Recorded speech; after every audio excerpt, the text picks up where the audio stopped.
नमस्कार दोस्तों, आपका स्वागत है हमारे YouTube channel apex study hub में।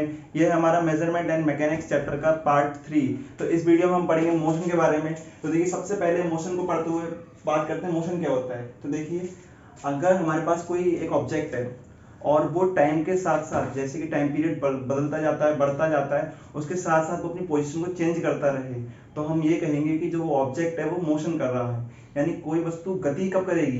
जब वो समय के साथ साथ अपनी स्थिति को बदलती रहेगी। अब देखिए, आप देखें तो आपके सामने दो तरह की वस्तु मिलेंगी। एक की टाइम बढ़ता रहता है लेकिन वो अपनी जगह पर बनी रहती है। दूसरी वो होती है जो टाइम बदलने के साथ साथ अपनी जगह भी बदलती रहती हैं। तो ऐसी वस्तुएं जो समय बदलने के साथ साथ अपनी जगह बदलती है, पोजीशन बदलती है, तो उसे हम कहेंगे कि वो वस्तु गतिमान है। और वहीं जो वस्तु अपनी स्थिति नहीं बदल रही, वो ऑब्जेक्ट अपनी स्थिति नहीं बदल रहा है, हम उसे कहेंगे स्टेबल है, यानी वो स्थिर है।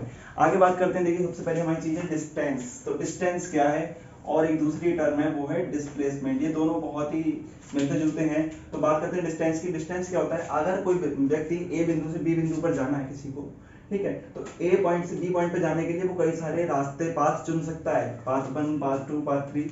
तो वो जिस पाथ से होकर जा रहा है, उस पाथ की अगर पूरी लंबाई नाप लें तो वो जो लंबाई होगी वो उसकी दूरी कहलाएगी। यानी क्या निकला यहाँ पर कि किसी वस्तु के द्वारा चले गए मार्ग की कुल लंबाई, चले गए रास्ते की कुल लंबाई, उसे हम कहते हैं दूरी। अब मान लीजिए वो ए बिंदु से बी पर जाना है, रास्ता एक चुनता है, तो रास्ते एक की लंबाई उसकी एक दूरी कहलाएगी। बी से दूसरे रास्ते से जाता है तो वो दूसरी वाली दूरी कहलाएगी। 3 से जाता है तो वो इस वाले मार्ग को हम नाप लेंगे तो इसकी जो लंबाई होगी वो इसकी द्वारा चली गई दूरी कहलाएगी। यानी क्या है कि किसी वस्तु द्वारा ए बिंदु से या एक बिंदु से दूसरे बिंदु तक जाने में चले गए रास्ते या मार्ग की कुल लंबाई उसके द्वारा तय की गई दूरी कहलाती है। ये हो गया दूरी का। बात करते हैं दूरी के यूनिट। ऐसा यूनिट दूरी की होती है मीटर। ध्यान रखें, दूरी को मीटर में नापते हैं ऐसा ही। और क्वांटिटी होती है इसके लिए किसी भी तरह की डायरेक्शन की जरूरत नहीं है, केवल और केवल इसकी क्वांटिटी की जरूरत हमें पड़ती है। आगे हम बात करते हैं डिस्प्लेसमेंट, जो दूरी से मिलता जुलता है लेकिन डिस्प्लेसमेंट थोड़ा सा अलग है। देखिए, हम दूरी में क्या करते हैं, ए पॉइंट से बी पॉइंट यानी एक बिंदु से दूसरे बिंदु पे जाना है, जिस रास्ते से गए उस रास्ते की पूरी लंबाई नाप लेते हैं, ठीक है, तो वो वाली हमारी हो जाती है उसकी दूरी। लेकिन डिस्प्लेसमेंट में थोड़ा सा अंतर होता है। डिस्प्लेसमेंट में हम करते क्या है, हमें जाना ए से बी तक ही है, तो भले रास्ता हमने कोई सा भी चुना हो लेकिन हम नापेंगे ए और बी पॉइंट के बीच की सबसे छोटी दूरी, ठीक है। तो ए और बी पॉइंट यानी पहले और आखिरी बिंदु के बीच की जो सबसे छोटी दूरी होती है वो डिस्प्लेसमेंट कहलाती है। तो यहाँ पर इस फिगर में आप देख सकते हैं 1, 2, 3 ये अलग अलग दूरियां हैं ए से बी तक जाने के लिए। लेकिन यहाँ पर जो सबसे छोटी दूरी है वो कौन हो सकती है? 2, जो कि सीधी सीधी होगी, ठीक है। तो ये वाली जो दूरी होगी नंबर 2, ये हमारी कहलाएगी डिस्प्लेसमेंट। तो इसकी दो परिभाषा हो सकती है क्या, कि किसी वस्तु द्वारा चले गए मार्ग के अंतिम बिंदु और प्रारंभिक बिंदु के बीच की सबसे न्यूनतम दूरी उसकी डिस्प्लेसमेंट यानी उसका विस्थापन कहलाती है। तो इसके बाद अगर डिस्प्लेसमेंट की हम मीटर की बात, यूनिट की बात करें तो यूनिट इसकी होती है मीटर। इसको भी मीटर में नापते हैं क्योंकि एक्चुअली होती है भी लंबाई है उस रास्ते की, लेकिन दूरी क्या होती है, दूरी उस रास्ते की पूरी लंबाई होती है, चाहे कोई सा रास्ता गया हो वो चुन लेंगे आप। लेकिन वहीं डिस्प्लेसमेंट की बात करें तो डिस्प्लेसमेंट में हम केवल वही रास्ता चुनते हैं जो सबसे छोटा होता है उन बिंदुओं के बीच में, सबसे छोटे वाले को चुनते हैं। तो यहाँ पर जो सबसे छोटा वाला है वो क्या है, डिस्प्लेसमेंट। या दूरी की बात करें तो रास्ता 1, 2 और 3 ये तीनों हमारे डिस्टेंस हैं, लेकिन यहाँ पर केवल जो पाथ 2 है वही हमारा डिस्प्लेसमेंट है क्योंकि वो सबसे छोटा डिस्टेंस है। क्वांटिटी की बात करें तो ये वेक्टर होती है, वेक्टर क्वांटिटी होती है, यानी इसमें डायरेक्शन भी इंक्लूड होती है। क्वांटिटी तो चाहिए उसके साथ भी डायरेक्शन भी इंक्लूड होती है। और डायरेक्शन की वजह से देखिए हमारे पास एक पॉइंट और निकलता है कि जो दूरी होती है यानी डिस्टेंस है, आप कुछ ना कुछ तो चलेंगे, कभी ना कभी अगर आपने डिस्टेंस कुछ कवर करा है तो कुछ ना कुछ चला जरूर होगा। तो अगर डिस्टेंस कवर करा है तो डिस्टेंस ऑलवेज पॉजिटिव होगा, कभी भी वो नेगेटिव नहीं हो सकता है, नेगेटिव नहीं हो सकता है, वो जीरो भी नहीं हो सकता है। कुछ ना कुछ अगर डिस्टेंस चला है तो वो आएगा जरूर, वो पॉजिटिव आएगा। लेकिन डिस्प्लेसमेंट में ऐसा नहीं होता है। डिस्प्लेसमेंट में देखिए क्या है, डिस्प्लेसमेंट आपका पॉजिटिव हो सकता है अगर आप डायरेक्शन में चले जिस डायरेक्शन में आपको जाना है, ठीक है। इसके अलावा अगर आप गए तो है बट अपोजिट डायरेक्शन में गए, जैसे मान लीजिए आपको जाना है ईस्ट में, ठीक, लेकिन आप उतनी ही, जैसे मान लीजिए आपको 20 मीटर आप ईस्ट में जाना है बट आप 20 मीटर वेस्ट में चले जाते हैं, तो आपने क्वांटिटी तो 20 मीटर ही रही, आपकी क्वांटिटी 20 मीटर रही जितना आपको चलना था। लेकिन यहाँ पर हुआ क्या, यहाँ डायरेक्शन के अपोजिट होने की वजह से ये जो डिस्टेंस है वो नेगेटिव हो जाएगा, डिस्प्लेसमेंट नेगेटिव हो जाएगा। तो यहाँ पर हम बात करें तो डिस्प्लेसमेंट पॉजिटिव हो सकता है जब आप डायरेक्शन में चलते हैं, और जब आप क्या करते हैं कि अपोजिट डायरेक्शन में चलते हैं, जहां जाना है उसके अपोजिट, तो वो हो जाता है नेगेटिव, ठीक है। इसके अलावा अगर आप मान लीजिए एक बिंदु से चलना शुरू करते हैं, ए वाले पॉइंट से चलना शुरू करते हैं, घूमने के बाद कहीं से घूमने के बाद ए पॉइंट पर ही वापस आ जाते हैं, तो भले ही आपने दूरी तो देखिए बहुत ज्यादा चली है, दूरी कोई पूछेगा आपसे कितनी चली है, तो दूरी ये जो पूरा पाथ है, मान लीजिए इसको पाथ नंबर 4 में नाम दे दूं इसको, तो पाथ जो आपने पूरा 4 चला है, ये पूरे पाथ की लंबाई तो आपकी दूरी कहलाएगी, और वो पॉजिटिव रहेगी, वो नेगेटिव नहीं हो सकती, ठीक है। लेकिन अगर हम बात करें डिस्प्लेसमेंट की, तो डिस्प्लेसमेंट यहाँ पर क्या है, देखो पहला बिंदु भी उसका ए था, लास्ट में लौट कर आया ए था, तो हम क्या कहते हैं डिस्प्लेसमेंट क्या होता है, पहले और आखिरी बिंदु के बीच की सबसे छोटी वाली दूरी। तो सबसे छोटी दूरी इसके बीच में क्या है, जीरो, क्योंकि वहां पर से ही चला था और वहीं पर लौट कर आ गया, तो डिस्प्लेसमेंट जीरो भी हो सकता है। तो ध्यान दें डिस्प्लेसमेंट पॉजिटिव, नेगेटिव और जीरो हो सकता है, जबकि डिस्टेंस केवल और केवल पॉजिटिव ही रहता है। और आगे देखिए बात करते हैं, आपने ये जो फिगर देखा है इसमें आप देख सकते हैं कि जो यहाँ पाथ 1, 2, 3 और 4 पाथ हमारे पास हैं, ये चारों पाथ, ठीक है, ये हमारे डिस्टेंस हैं। अगला केवल जो पाथ नंबर 2 है वो हमारा डिस्प्लेसमेंट है। तो यहाँ से हम एक चीज देख सकते हैं, देखिए जो पाथ 1 है वो पाथ 2 से बड़ा है, पाथ 3 पाथ 2 से बड़ा है, ठीक है। तो यहाँ से हमारा क्या निकला, जो डिस्टेंस है वो बड़ा हो सकता है डिस्प्लेसमेंट से, यानी डिस्टेंस को हम दिखाते हैं देखिए एस से और डिस्प्लेसमेंट को दिखाते हैं स्मॉल डी से। तो हम ये बोल सकते हैं कि जो एस है वो बड़ा हो सकता है डी से। देखिए हमें दिख रहा है यहाँ से बड़ा कैसे है, तो पाथ 1 है वो 2 से बड़ा है, पाथ 3 भी 2 से बड़ा है, तो ये दोनों पाथ 2 से बड़े हैं, क्योंकि यहाँ पर आप देख सकते हैं जो ये वाला पाथ, ये तीनों दूरियां हैं, लेकिन इसमें से पाथ केवल 2 है, वही विस्थापन है। तो यहाँ पर जो 1 और 2 है वो डी से बड़े हैं, डिस्प्लेसमेंट से बड़े हैं। आगे बात करें, अब ये जो पाथ 2 है इसको हम डिस्प्लेसमेंट भी बोलते हैं और दूरी भी बोलते हैं, जो सबसे छोटी दूरी वही डिस्प्लेसमेंट, ठीक है।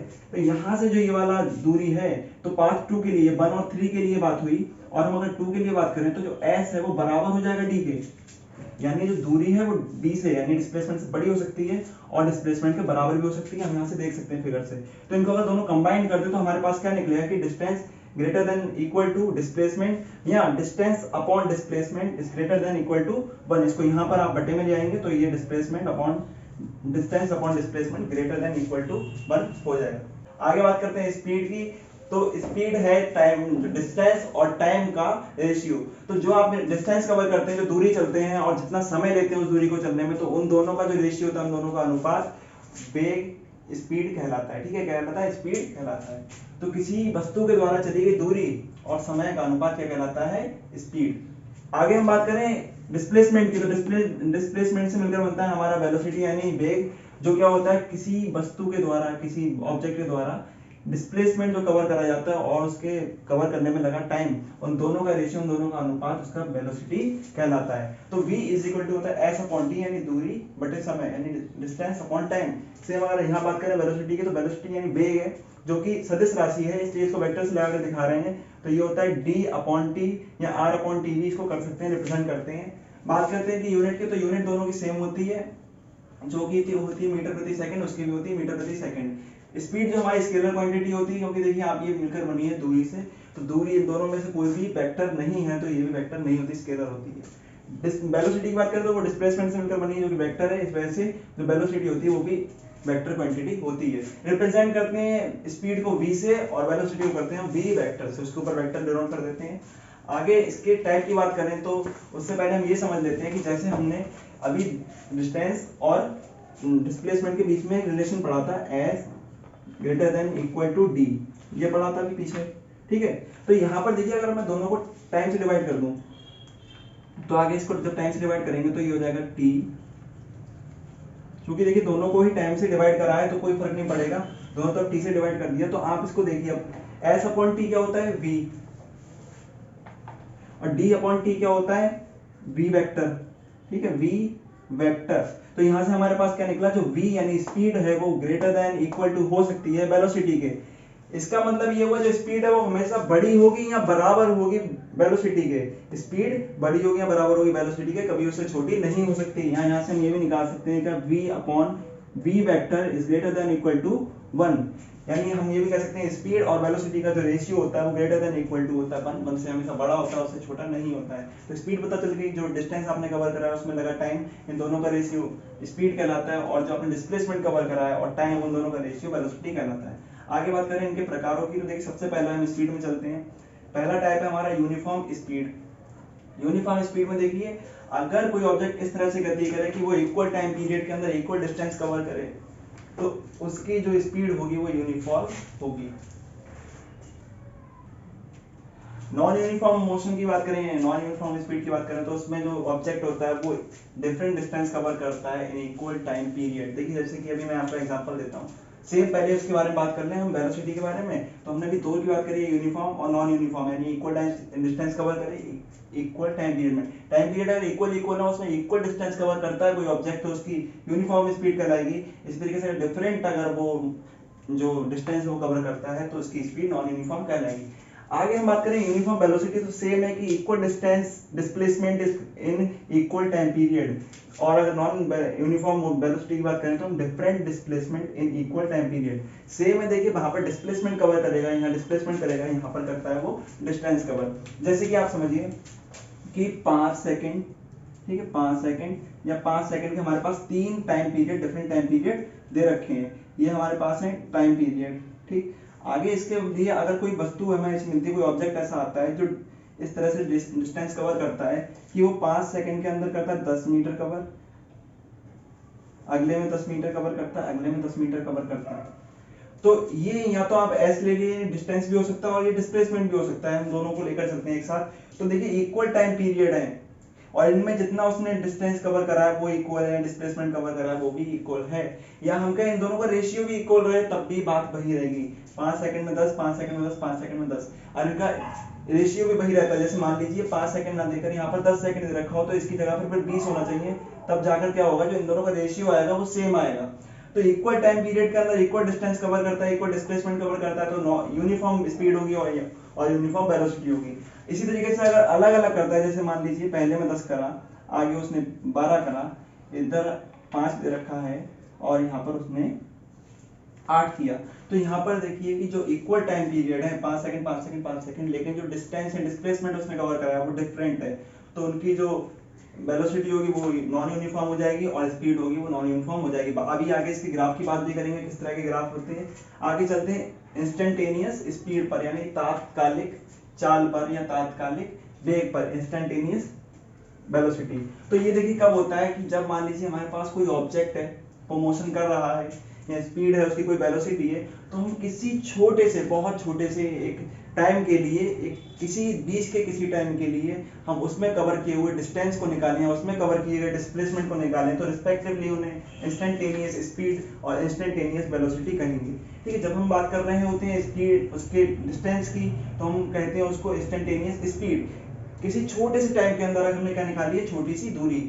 जैसे कि मान लीजिए कोई वस्तु गति कर रही है और उसकी बहुत 1 घंटे उसने कोई गति करी है, तो उसमें हम जैसे निकालें 1 सेकंड में चली गई दूरी, या 12वें सेकंड में चली हुई दूरी, 15वें सेकंड में चली हुई दूरी, तो वो एक बहुत छोटे से समय के लिए चली हुई दूरी है। तो उस छोटे से समय के लिए जहां पर हम बात कर रहे होते हैं कि जो डेल्टा टी है वो टेंड्स टू 0, यानी डेल्टा टी बहुत छोटा है, वो लगभग 0 के बराबर हो रहा है। लिमिट लगाएंगे तो delta S upon delta T, इसका डिफरेंशिएशन करेंगे तो यहाँ D S over D T मिल जाएगा। सेम वेलोसिटी के साथ रहेगा बहुत छोटे समय के लिए, जो कि डेल्टा टी टेंड्स टू 0 है। तो यहाँ delta R vector upon delta T, देखिए इसको आर से भी रिप्रेजेंट कर सकते हैं डिस्प्लेसमेंट को, और डी से भी कर सकते हैं। डी से इसलिए नहीं करें, यहाँ पर दोनों डी हो जाते हैं सेम, तो सही नहीं लगता, इसलिए आर से भी रिप्रेजेंट कर सकते हैं। आगे चलते हैं, हम एवरेज स्पीड की बात करते हैं और एवरेज वेलोसिटी की। तो एवरेज स्पीड क्या होती है, total distance upon total time period. तो एवरेज स्पीड बराबर होगी total distance upon total time period. Same average velocity की बराबर बात करें, total displacement upon total time period बराबर होता है एवरेज वेलोसिटी के। तो अगर कोई ऑब्जेक्ट गति कर रहा है, कोई मोशन कर रहा है, तो उसने जितनी दूरी चली है, कुल दूरी मतलब अलग अलग टाइम पीरियड में चली है, और सारे के सारे टाइम पीरियड को जोड़ दें, उनका रेशियो निकालें, तो वो आएगा एवरेज स्पीड। सेम वो निकलेगा यहाँ पर एवरेज वेलोसिटी जब हम बात करेंगे टोटल डिस्प्लेसमेंट की। इसके बारे में आगे भी चलेंगे, जो कई तरह की एवरेज स्पीड होती है। ये तो पूरा हो गया, एवरेज स्पीड के कई टाइप होते हैं जिनकी अभी बात मैं आगे करने वाला हूँ। उससे पहले हम ध्यान दें, हमने अभी पीछे पढ़ा था कि जो दूरी होती है, एस होता है, वो हमेशा पॉजिटिव होती है या ऑलवेज पॉजिटिव होती है। तो यहाँ पर देखिए, आप अगर पॉजिटिव रखेंगे तो ये हिस्सा पॉजिटिव आएगा। टाइम की बात करें तो टाइम हमेशा पॉजिटिव होता है, वो कभी नेगेटिव हो नहीं सकता है, तो ये भी पॉजिटिव होगा। तो इसका मतलब जो वेग है यानी हमारी स्पीड है, वो भी कैसी आएगी, पॉजिटिव। ये हमेशा पॉजिटिव रहेगी, क्योंकि टाइम हमेशा पॉजिटिव होता है और डिस्टेंस भी हमेशा पॉजिटिव होता है, इसका मतलब वेग हमेशा पॉजिटिव होता है। इधर हम बात करें डिस्प्लेसमेंट की, तो डिस्प्लेसमेंट हमारा क्या हो सकता है, वो पॉजिटिव भी हो सकता है, नेगेटिव भी हो सकता है और जीरो भी हो सकता है, लेकिन जो टाइम है वो हमेशा पॉजिटिव ही रहता है। तो जब पॉजिटिव अपॉन पॉजिटिव होगा तो देखिए जो वेलोसिटी हमारी वो पॉजिटिव निकलेगी। जब ऊपर हमारा डिस्प्लेसमेंट नेगेटिव होगा, नीचे तो हमेशा पॉजिटिव रहना है, तो वो निकलेगा नेगेटिव। और अगर जीरो की बात करेंगे तो हाँ वेलोसिटी भी निकलेगी जीरो।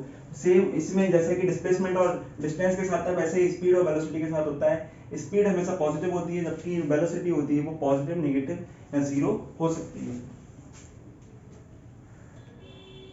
अगले पार्ट में हम बात करेंगे जो स्पीड यानी हमारा चाल है उसके अलग अलग टाइप की, जो कि होंगे एवरेज स्पीड के कई 3 तरह के जो टाइप होते हैं आगे। और ये पूरा होने के बाद आगे हम चलेंगे ग्राफ के बारे में, जो इनके ग्राफ पढ़ेंगे अलग अलग मोशन के, एक्सेलरेशन पढ़ेंगे, उसके बाद हर तरह के ग्राफ पढ़ेंगे। ग्राफ बहुत इंपॉर्टेंट होते हैं, उसमें से कई सारे क्वेश्चन पूछे जाते हैं। अगर ये वीडियो आपको अच्छा लगा हो तो इसको लाइक करें और चैनल को सब्सक्राइब करें, क्योंकि मैथ और साइंस की आपको ऐसी कई सारी वीडियो मिलेंगी। और वीडियो को यहाँ तक देखने के लिए धन्यवाद।